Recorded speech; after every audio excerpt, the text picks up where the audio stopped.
Presiden Gibran Rakabuming Raka buka suara soal komitmen dan dorongan pemerintah agar rancangan Undang-Undang RUU Perampasan Aset yang diyakini mampu memperkuat upaya pemberantasan korupsi segera dibahas dan juga disahkan.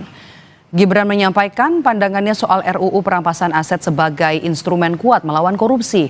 Gibran mendorong pengesahan perampasan aset untuk mengembalikan kerugian negara akibat tindak pidana korupsi yang selama ini sulit dipulihkan. Gibran mengutip data Indonesia Corruption Watch atau ICW soal potensi kerugian negara akibat korupsi pada periode 2013 hingga 2022 mencapai 238 triliun rupiah.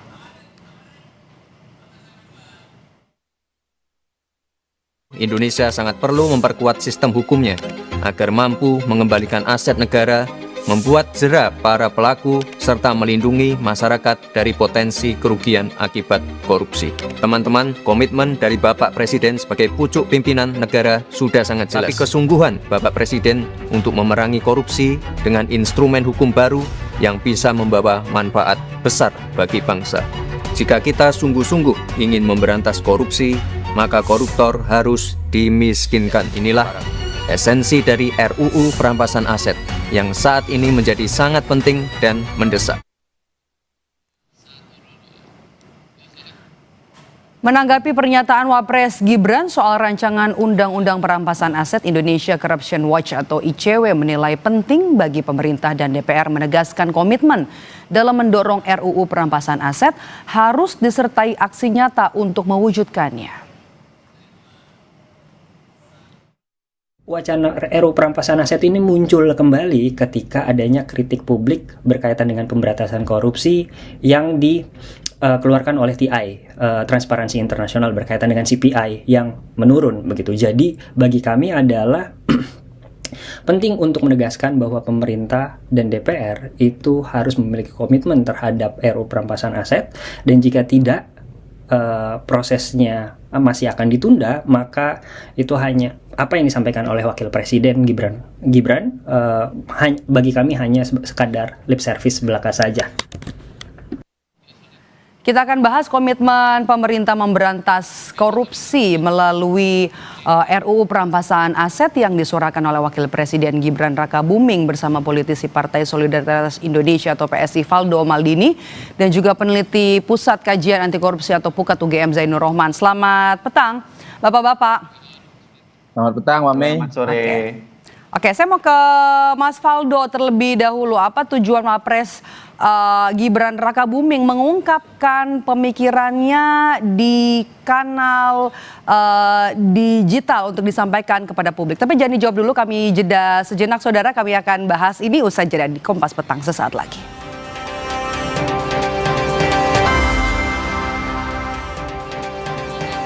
Kembali bersama saya Maidop Elfrina di Kompas Petang. Saudara, kita bahas soal RUU Perampasan Aset yang disuarakan oleh Wakil Presiden Gibran Rakabuming bersama dengan politisi Partai Solidaritas Indonesia PSI Valdo Maldini dan juga peneliti PUKAT UGM Mas Zainur Rohman. Saya tadi sempat terpotong ya bersama dengan Mas Valdo. Mas Valdo, apa kemudian tujuan Wapres untuk mengungkapkan pemikirannya di kanal digital kepada publik? Ya, pertama kita harus lihat ini dalam konteks yang tepat ya, bahwa Mas Wapres nggak sedang bikin janji baru. Beliau itu sedang mengingatkan ini tentang kebutuhan instrumen hukum yang sangat penting untuk memperkuat pemberantasan korupsi, Mbak. Dan kami kira ini leadership, yaitu mengingatkan arah, memastikan negara tidak kehilangan momentum. Karena momentumnya hari ini penegakan hukum sangat kuat di masa pemerintahan Pak Prabowo. Yang kedua, fakta yang disampaikan oleh Mas Wapres sangat jelas karena kerugiannya besar banget, itu korupsi, tapi yang kembali kecil banget. Artinya sistem hukum yang ada hari ini itu memang nggak cukup kuat tuh untuk memulihkan kerugian negara kita itu secara maksimal. Nah, yang ketiga, berbicara soal RUU Perampasan Aset ini kan bukan sekedar simbol ya, ini ngasih kepastian hukum juga nih bagi aparat penegak hukum untuk ngejar dan ngambil aset yang hasil korupsi itu. Karena tanpa instrumen ini kan banyak hasil korupsi itu nggak bisa kita sentuh. Dan ini juga bukan wacana kosong seperti banyak disampaikan oleh teman-teman lainnya di civil society bahwa RUU Perampasan Aset ini sudah masuk prolegnas. Ini bagian dari agenda resmi negara sesuai arahan Presiden. dan menjadi prioritas pembahasan di Komisi 3 DPR. Oke. Nah, video ini juga sebelumnya tuh udah disampaikan nih Mbak oleh Mas Wapres dengan audiensi dengan beberapa mahasiswa beberapa kali kan. Jadi Mas Wapres sedang menyampaikan kembali aspirasi publik dan ini bukan aspirasi satu arah tentunya.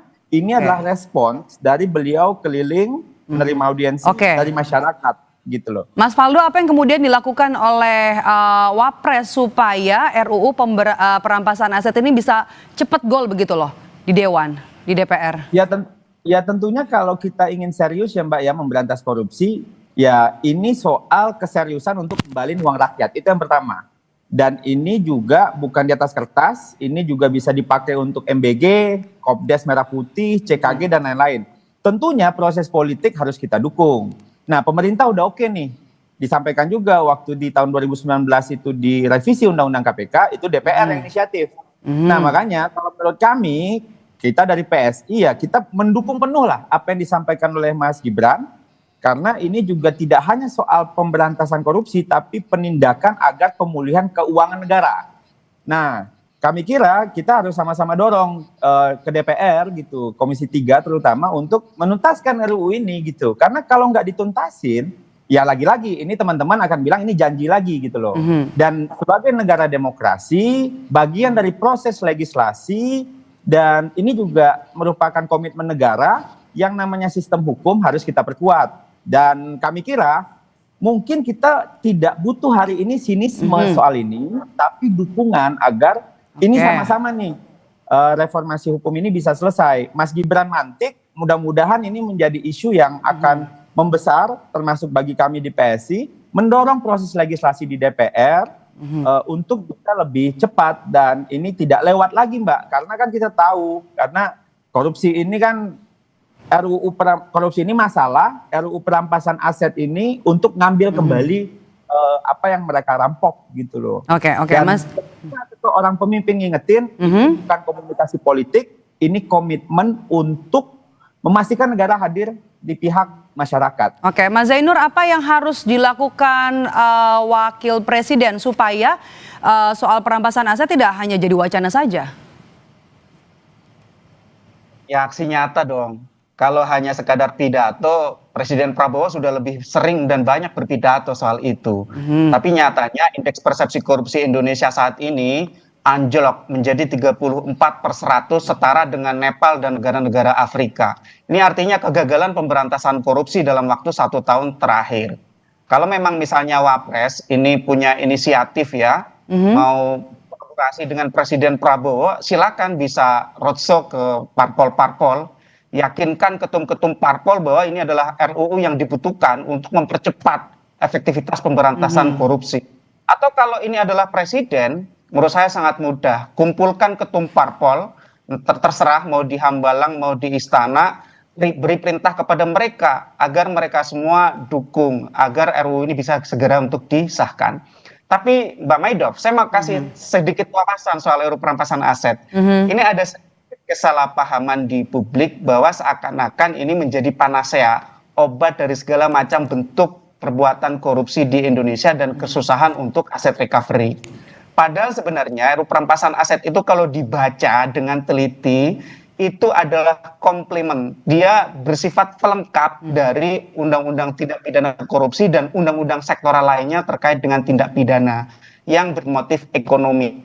Jadi Mbak Maidof, dia hanya bisa dilaksanakan, bisa diterapkan dalam kondisi tertentu. Yang pertama itu ketika tersangka atau terdakwa atau terpidananya itu melarikan diri. Yang kedua tidak diketahui keberadaannya. Yang ketiga meninggal dunia. Yang keempat diputus lepas. Kalau orangnya ada Mbak Maidof, itu tidak bisa pakai RUU perampasan aset. Lah lantas bagaimana? Lantas sebenarnya butuh satu lagi, yaitu kriminalisasi illicit enrichment. Itu ada di mana? Ada di RUU Tipikor, tindak pidana korupsi. Jadi saya khawatir publik akan kecewa, akan kecele bahasa Jawanya ketika RUU perampasan aset disahkan, tiba-tiba situasi akan berbalik 180 derajat. Tidak. Kenapa? Karena itu adalah sehingga Mbak Maidof tidak bisa dipilih nih. untuk memperbaiki RUU Tipikor, untuk mengesahkan RUU perampasan aset, untuk mengesahkan RUU pembatasan transaksi uang kartal, dan yang paling penting adalah kembalikan independensi KPK dengan cara revisi kembali Undang-Undang KPK. Bang Maidov. Oke, ini juga yang bisa kita kutip dari apa yang disampaikan oleh Wakil Presiden Gibran Rakabuming dalam videonya adalah memastikan soal kepastian hukum begitu ya, agar kemudian juga RUU perampasan aset ini jadi regulasi yang tidak disalahgunakan nanti ke depannya begitu. Pandangan Anda? Ya, kalau non-conviction based asset forfeiture itu bukan merupakan criminal procedure. Dia tidak mempidana orangnya, dia mengancam asetnya, sehingga biasa disebut sebagai in rem, bukan in personam. Nah, di sana memang butuh ya pengaman-pengaman, safeguarding untuk memastikan bahwa aparat penegak hukum itu tidak abuse of power. Bagaimana caranya? Semua tindakan dari aparat penegak hukum wajib dikontrol. Oleh siapa? Oleh badan judisial, yaitu dalam bentuk meminta izin hakim. Yang kedua, hukum acara perampasan aset itu harus dipastikan ada keseimbangan antara pembuktian non pidana dengan hak dari seorang pemilik atau penguasa dari aset tersebut untuk membuktikan bahwa asetnya berasal dari perolehan yang sah. Jadi itu untuk memastikan bahwa tidak ada perbuatan yang semena-mena. Yang ketiga, Mbak Maidov, harus dipastikan bahwa tidak ada satupun lembaga penegak hukum yang punya kewenangan dominan. Kewenangan ini harus dipecah-pecah, harus dipisah-pisah agar mereka bisa saling kontrol, saling mengawasi, termasuk di dalam pengelolaan aset, Mbak Maidov. Karena banyak, Mbak Maidov, aset-aset sitaan atau tersenyum begitu di apa yang disampaikan oleh Mas Zainur. Ini jadi sinyalkah kalau pemerintah ini sebenarnya gemas ya? Karena RUU perampasan aset ini belum juga dibahas di DPR, di parlemen. Iya, sebenarnya kan gini ya, kalau seandainya sekedar pidato dan janji, itu nggak masuk prolegnas, Mbak. Ini kan udah masuk prolegnas, berarti kan ini jadi prioritas pembahasan. Jadi kami kira ini bukan wacana kosong aja, ada proses konstitusional yang lagi jalan kami kira. Dan yang kedua, kita kan negara demokrasi, kami yakin Mas Zainur dan kawan-kawan paham itu, kita nggak bisa nih ngeksekusi undang-undang sendirian. Bukan satu orang selesai, memang harus ada pembahasan di DPR, sinkronisasi, kesepakatan politik juga tadi yang disampaikan. Kami kira ini justru menunjukkan sistem kita itu bekerja ya. Dan ini soal political will juga sih Mbak, kalau kami kira ya, bahwa Mas Gibran secara terbuka bicara soal kerugian negara dan lemahnya asset recovery. Jadi ini kan nggak defensif ya, tapi menyatakan bahwa pemerintah itu sadar gitu, bahwa ada celah dan ini mau diperbaiki. Dan tadi juga bicara soal dukungan partai, ya kami kira tidak perlu saling menyalahkan. Kalau ada yang bilang yakinkan ketum parpol tadi kayak Mas Zainur, justru ini momentumnya gitu. Karena pemerintah sedang mendorong dan semua partai memang harus membuktikan komitmennya untuk hal itu. Memang kita udah punya KPK, peradilan tipikor, digitalisasi anggaran, tapi memang ada celah itu. Dan RUU perampasan aset ini menurut kami adalah bagian dari perbaikan itu. Maksudnya gini, ini kan bukan gagal ya, tapi ini sedang kita perkuat. Apa yang terjadi? Kita sedang perkuat nih, karena dalam sistem presidensial, pembentukan memang kerja bersama gitu. Kalau presiden maksa DPR ya bahaya juga buat demokrasi Mbak Mei gitu kan. Dan kami kira yang tadi nggak kalah jauh lebih menarik ya yang disampaikan oleh Mas Zainur ya, bahwa jika pelaku bisa lari atau meninggal, negara itu bisa tetap ngambil asetnya Mbak. Jadi koruptor itu mungkin bisa lari gitu, tapi uangnya tuh nggak boleh ikut lari gitu loh. Karena selama ini kan sistem kita itu basisnya pidana. Artinya kan harus ada pelaku, pengadilan, vonis gitu. Kalau pelaku kabur dan meninggal, prosesnya berhenti. Kan negara nggak. Nah RUU ini kan juga ada keinginan untuk fokusnya itu pada aset hasil kejahatan gitu, bukan hanya pelakunya aja. Dan ini pelengkap. Dan justru menutup celah terbesar. Karena selama ini kasus-kasus besar ya, tapi aset recovery-nya sangat kecil. Negara ini tahu nih, ada uang nih, tapi nggak bisa diambil gitu. Karena pelakunya nggak bisa diproses pidana. Dengan RUU ini harapannya negara tetap bisa merampas aset yang terbukti dari hasil kejahatan mekanisme perdata gitu loh Mbak. Jadi memang spiritnya sama sih kami kira, dan negara-negara praktik internasional juga udah ada, mereka ada non-conviction based asset itu, sehingga perampasannya nggak perlu nunggu vonis pidana. Dan negara modern nih Mbak ya, itu kan udah ngejar duit tuh, bukan lagi ngejar orangnya gitu. Jadi kami kira ini sebuah upaya yang baik, yang sama-sama punya spirit yang sama, teman-teman civil society sama, pukat sama, partai seperti PSI juga sama. Kita berharap civil society, masyarakat juga, mahasiswa juga, sama-sama kita kawal. Mudah-mudahan nih tahun 2026 ya, masih awal tahun nih, mudah-mudahan jadi tuh barang. Gol ya, 2026 ya. Oke, Pak Zainur, yang terakhir saya mau ke Anda, bagaimana kemudian apa yang harus dilakukan oleh pemerintah supaya ini tidak hanya jadi wacana dan ini bisa gol di tahun 2026 ini, RUU perampasan aset? Ya, yang pertama harus sadari ya, atas kegagalan pemberantasan korupsi 1 tahun terakhir. Harus diakui ini gagal, indeks persepsi korupsi kita itu turun dari 37 ke 34. Kalau tidak mau mengakui kegagalan, denial, selamanya kita tidak bisa memberantas korupsi dengan baik. Itu yang pertama. Yang kedua, butuh upaya-upaya luar biasa untuk melakukan percepatan pemberantasan korupsi. RUU perampasan aset sangat kami dukung dari 2008. Silakan googling. Kami punya hasil penelitian 2008 dari Pukat gitu ya. Jadi yang paling penting sekarang adalah bagaimana agar elit-elit politik itu mau duduk bersama dan berkomitmen untuk ini segera bisa disahkan. Saya pikir sekali lagi kalau presiden yang kumpulkan sudah banyak lah ya. Contoh undang-undang yang lahir dalam tanda kutip 1 malam gitu ya. RUU KPK, perubahan undang-undang KPK dalam Undang-Undang 19 2019 di zaman bapaknya Gibran itu 13 hari. Di Undang-Undang TNI zamannya Pak Prabowo ini berapa hari? RUU Minerba berapa hari? Semuanya kilat gitu ya. Tapi begitu RUU perampasan aset puluhan tahun. Prolegnas itu dari 2010, 2012, 2015, 2023 dan sekarang 2026. Artinya kita akan lihat bagaimana komitmen elit-elit politik itu apakah memang mereka serius. Yang kedua Mbak Maido, harus meaningful participation, harus pakai partisipasi yang bermakna. Jangan hanya sekadar asal disahkan tapi isinya ampas. Kenapa? Karena sangat mudah untuk mentwist ini. Saya sangat paham gitu bahwa ini bisa macan ompong gitu ya. Yang ketiga, tidak cukup ini saja. Butuh dilengkapi dengan perubahan Undang-Undang Tipikor, perubahan Undang-Undang KPK, dan juga pembatasan transaksi uang kartal dengan mengesahkan RUU pembatasan transaksi uang kartal.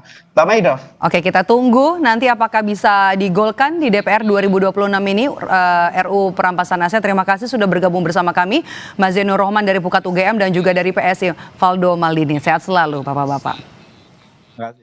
Usai jeda saudara, kami kembali dengan informasi putaran kedua perundingan nuklir antara Amerika Serikat dan Iran dijadwalkan pada Selasa esok di Jenewa, Swiss. Presiden Amerika Serikat mengancam akan mengerahkan